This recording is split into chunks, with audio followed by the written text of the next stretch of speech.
გამარჯობა, ჩემო ძვირფასო მაყურებლებო. მიხარია, რომ დღეს ისევ ერთად ვართ.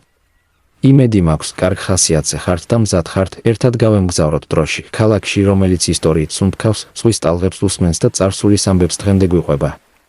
დღეს მოგიყვებით ერთ განსაკუთრებულ ადგილზე, ბათუმზე. ბათუმი არ არის უბრალოდ ზღვისპირა ქალაქი. ეს არის ადგილი, სადაც დრო სხვადასხვა ეპოქებად იშლება, სადაც თითოეული ქუჩა და შენობა თავის ისტორიას ყვება. მოდით, დავიწყოთ თავიდან. ბათუმის ტერიტორია დასახლებული იყო უძველესი დროიდან. ჯერ კიდევ ანტიკურ ეპოქაში ეს ადგილი მნიშვნელოვანი პორტი იყო შავი ზღვის სანაპიროზე. ბერძნები მას ბათუსს უწოდებდნენ, რაც ღრმას ნიშნავს, ზღვის სიღრმის გამო. აქ გადიოდა სავაჭრო გზები, რომლებიც აკავშირებდა ევროპასა და აზიას. სწორედ ამიტომ ბათუმი თავიდანვე იყო მნიშვნელოვანი სტრატეგიული წერტილი. წარმოიდგინეთ ძველი დრო, ნავსადგურში შემოსული გემები, სხვადასხვა ენაზე მოსაუბრე ვაჭრები, ბაზრების ხმაური. ეს ქალაქი ყოველთვის მოძრაობაში იყო. შემდეგ საუკუნეებში ბათუმი შედიოდა სხვადასხვა ქართული სამეფოს შემადგენლობაში.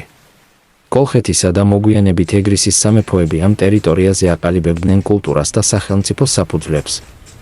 აქ იქმნებოდა ქართული იდენტობა, რომელიც საუკუნეების განმავლობაში ძლიერდებოდა. შუა საუკუნეებში ბათუმი პატარა, მაგრამ აქტიური ნავსადგური იყო. თუმცა მისი ისტორიის ერთ-ერთი ყველაზე მნიშვნელოვანი პერიოდი იწყება მე-16 საუკუნეში, როდესაც ქალაქი ოსმალეთის იმპერიის მმართველობის ქვეშ მოექცა. ოსმალეთის პერიოდი რამდენიმე საუკუნე გაგრძელდა. ბათუმი იქცა სამხედრო და სავაჭრო პუნქტად. ამ დროს ქალაქში გაჩნდა აღმოსავლური ელემენტები არქიტექტურაში, კულტურაში, ყოველდღიურ ცხოვრებაში.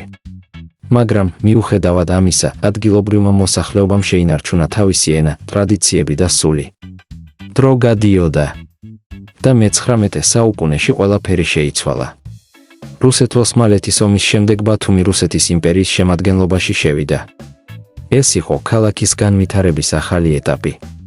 ბათუმი გამოცხადდა თავისუფალ პორტად, რაც იმას ნიშნავდა, რომ ვაჭრობა სწრაფად გაიზარდა. და აქ იწყება ერთ-ერთი ყველაზე საინტერესო ისტორია. ბათუმი გახდა ნავთობის ტრანსპორტირების მნიშვნელოვანი ცენტრი. ბაქოდან მოყვანილი ნავთობი სწორედ აქედან იგზავნებოდა ევროპაში. ქალაქში გაჩნდა ქარხნები, რკინიგზა, პორტი გაფართოვდა. წარმოიდგინეთ, პატარა ნავსადგური გადაიქცა დიდ ეკონომიკურ ცენტრად. ამ პერიოდში ბათუმში ჩამოვიდნენ სხვადასხვა ეროვნების ადამიანები, ვაჭრები, მუშები, ინჟინრები. ქალაქი გახდა მრავალფეროვანი, ცოცხალი, ენერგიული. სხვადასხვა კულტურა ერთმანეთში ირეოდა და ქმნიდა უნიკალურ გარემოს. მე-20 საუკუნის დასაწყისში ბათუმი უკვე მნიშვნელოვანი ინდუსტრიული ქალაქი იყო. თუმცა ისტორია ისევ აგრძელებდა ცვლილებებს. პირველი მსოფლიო ომის შემდეგ ქალაქი დროებით ისევ ოსმალეთის გავლენის ქვეშ მოექცა, მაგრამ მალევე დაბრუნდა ქართულ სივრცეში. 1921 წელს ბათუმი გახდა საბჭოთა საქართველოს ნაწილი და შეიქმნა აჭარის ავტონომიური რესპუბლიკა. საბჭოთა პერიოდში ბათუმი განვითარდა როგორც ინდუსტრიული და ტურისტული ქალაქი. აშენდა ახალი უბნები, ქარხნები, სანატორიუმები. ზღვისპირა ქალაქი თანდათან გადაიქცა დასასვენებელ ცენტრად, სადაც ადამიანები სხვადასხვა კუთხიდან ჩამოდიოდნენ. და შემდეგ კიდევ ერთი დიდი ცვლილება. საბჭოთა კავშირის დაშლის შემდეგ საქართველომ დამოუკიდებლობა მოიპოვა. ბათუმმაც დაიწყო ახალი ცხოვრება. 2000-იანი წლებიდან ქალაქში დაიწყო მასშტაბური განახლება, აშენდა თანამედროვე შენობები, სასტუმროები, განახლდა ბულვარი. დღეს ბათუმი არის ადგილი, სადაც წარსული და მომავალი ერთმანეთს ხვდება. აქ შეგიძლია ერთ ქუჩაზე ნახოთ ძველი ევროპული სტილის სახლები, ხოლო რამდენიმე ნაბიჯში თანამედროვე ცათამბჯენები. მაგრამ იცით რა არის ყველაზე მნიშვნელოვანი? ბათუმი მხოლოდ შენობები არ არის. ბათუმი არის ემოცია. ზღვის სუნი, საღამოს განათებები, ქუჩის ხმები, ადამიანების სითბო. ეს ყველაფერი ერთად ქმნის ქალაქს, რომელსაც ერთხელ თუ ნახავ, გულში რჩება. და ეს ისტორია არ დასრულებულა. ბათუმი აგრძელებს განვითარებას.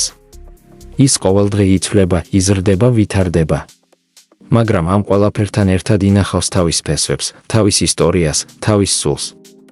ჩემო ძვირფასო მაყურებლებო, დიდი მადლობა, რომ ეს დრო ერთად გავატარეთ.